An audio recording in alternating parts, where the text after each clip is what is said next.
Hi నమస్తే, welcome to zero TV. నేను మీ KVR. Title చాలా హార్ష్గా ఆడ్గా ఉంటుంది. ఎందుకంటే జరుగుతున్న పరిణామాలు చూస్తుంటే తెలుగు రాష్ట్రాల్లో జరుగుతున్న ఘటనలు వదిలేసి ఈ లుచ్చా మీడియా చూపిస్తున్న స్టోరీలు చూస్తుంటే మండిపోయి చేస్తున్న స్టోరీ ఇది.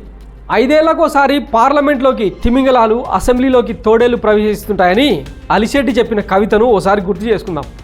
77వ స్వతంత్ర వేడుకలు జరుపుకుంటున్న సందర్భంలో తెలుగు జర్నలిజానికి పట్టిన దరిద్రాల్ని చెప్పుకుందాం. 6 గ్యారెంటీలను ఒకడు, సూపర్ 6 అని మరొకడు రాజ్యాధికారం చేపట్టారు కదా. ఆ నేతలు ఇచ్చిన హామీలు అమలవుతున్నాయా?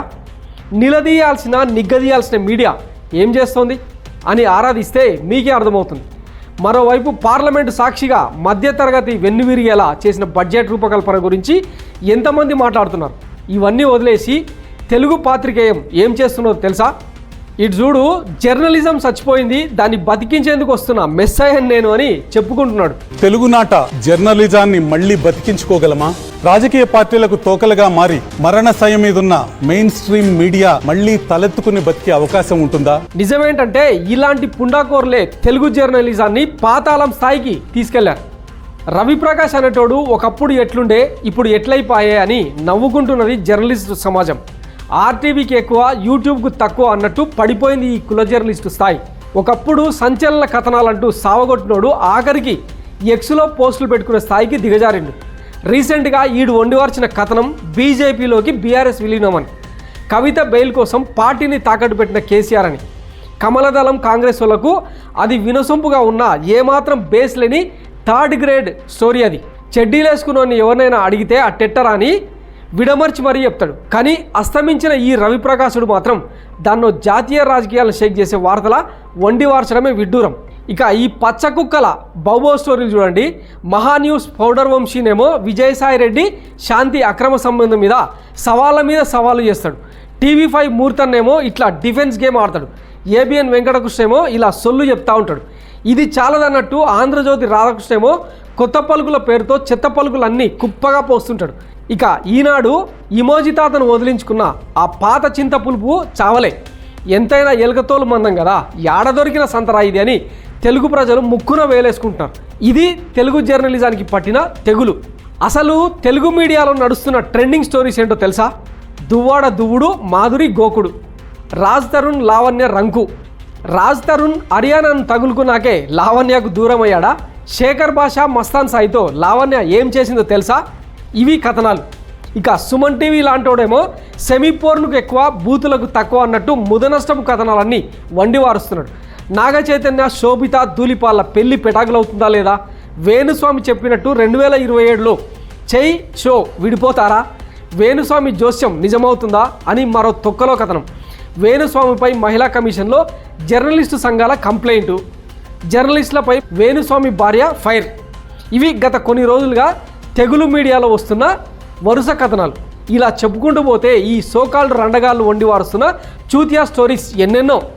ఏ ఛానల్ పెట్టినా, ఏ పేపర్ తిరగేసినా, యూట్యూబ్ ఓపెన్ చేస్తే ఇవే కథనాలు. సదరు వ్యక్తుల ప్రమేయం లేకుండా వాళ్ళ బెడ్రూమ్ సీక్రెట్స్ బయటి ప్రపంచానికి పరిచయం చేస్తున్నారు. తెలుగు జర్నలిజం ఇలా వర్ధిల్లుతున్నందుకు సంబరపడదామా లేకపోతే సిగ్గుపడదామా? అసలు వీళ్ళకు సిగ్గనే లేదా? ఉన్నా అవన్నీ మనకెందుకులే అని వదిలేశారా? తూ అని మొహం మీద కాండ్రించి ఉమ్మేసినా తుడిచేసుకుని తిరిగే బతుకులు కదా. ఎవడడిగారా మిమ్మల్ని ఈ స్టోరీలు ఏమని? వందలాది డిజిటల్ ఛానళ్ళు, 10ల సంఖ్యలో ఎలక్ట్రానిక్ మీడియా ఛానళ్ళు, అదే స్థాయిలో పత్రికలు, అయినా సమస్యలుగానే ఉండిపోతున్నాయి. దేశంలోనే, ఆ మాటకొస్తే ప్రపంచంలోనే ఒక రీజియన్లో, ఒక ప్రాంతీయ భాషలో ఇంత పెద్ద వార్తా స్రవంతి లేదు. మీడియా వాచ్డాగ్లా వ్యవహరిస్తే సమాజం ఎంత క్లీన్గా ఉంటుందో తెలుసా? ప్రభుత్వాలు ఎంత పద్ధతిగా ఒళ్ళు దగ్గర పెట్టుకొని పనిచేస్తాయో తెలుసా? కానీ మన దగ్గర ఏం జరుగుతోంది మరి? ముందు ఆంధ్రాలో పరిస్థితి గురించి ఒకసారి మాట్లాడుకుందాం. కూటమి సర్కారు అధికారంలోకి వచ్చాక సంక్షేమాన్ని గాలికి వదిలేసి పాలనను పట్టించుకోకుండా అమరావతి మీదనే పూర్తిగా ఫోకస్ చేస్తుండడంతో రాష్ట్రం రావణ కష్టంలో తయారైంది. ముచ్చుమరిలో ఓ చిన్నారి అతి దారుణంగా రేప్కు గురై ఈ రోజుకు కనీసం శవం దొరక్కపోవడం ఘోరం. మొన్నటికి మొన్న సుబ్బారాయుడు అనే వ్యక్తిని అతి దారుణంగా పచ్చమూగ దాడి చేసి చంపేస్తే పోలీసు యంత్రాంగం చూస్తూ మిన్నుకుండిపోయింది. కూటమి 2 నెలల పాలన కాలంలో అంతులేని అరాచకాలకు కేర్ ఆఫ్గా ఆంధ్ర మారింది. ఓ బీహార్లా, మరో మణిపూర్లా తయారైంది. రోజులో ఏదో మూల దాడులు జరుగుతూనే ఉన్నాయి. యువత మద్యం డ్రగ్స్ మత్తులో రోడ్ల మీదకి వచ్చి తన్నుకుంటున్నారు. అమాయక ప్రాణాలెన్నో గాల్లో కలుస్తున్నాయి. అవేవి ఈ సోకాల్డ్ మీడియాకు కనిపించవు, కనిపించినా రాయవు. ఎందుకంటే ఓ మోడస్ ఉపరండి ఎయిడ్స్ చచ్చింది కదా వీళ్ళకి. చంద్రబాబు సర్కారు మీద ఈగ కూడా వాలొద్దు, జగన్ మీద మాత్రం దుమ్మెత్తిపోయాలి. ఇది బాటం లైన్. చంద్రబాబు చేతగానితనం, దగుల్బాజీతనం ఆంధ్ర ప్రజలకు నిజాలేవి తెలియనివ్వకుండా వండివారుస్తున్న డైవర్షన్ కథనాలే ఇవన్నీ.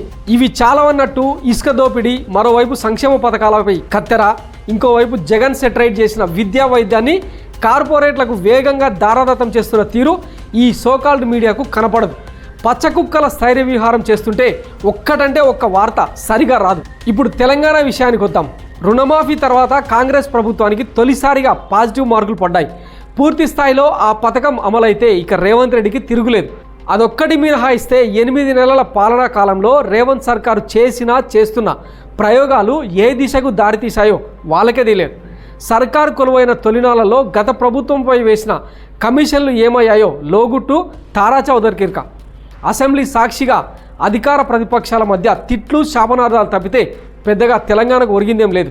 ప్రజాపాలనలో పిచ్చికుక్కలు స్థైర్య విహారం చేస్తున్నాయి. వరంగల్లో 3 నెలల పసికందును పిచ్చికుక్కలు పీక్కు తిన ఘోరం అత్యంత పాశవికం. నెల రోజుల వ్యవధిలో కొన్ని వేల ఘటనలు వెలుగు చూశాయి. కానీ వాటిపై యంత్రాంగం కదిలింది లేదు. ఇంకోవైపు విద్యార్థి ఉద్యమాలతో తెలంగాణ అట్టుడికింది. ప్రధాన ప్రతిపక్షం బీఆర్ఎస్ పెద్ద ఎత్తున ప్రజా సమస్యలను లేవనెత్తడంతో అధికార పక్షం పూర్తిగా డిఫెన్స్లో పడిపోయింది.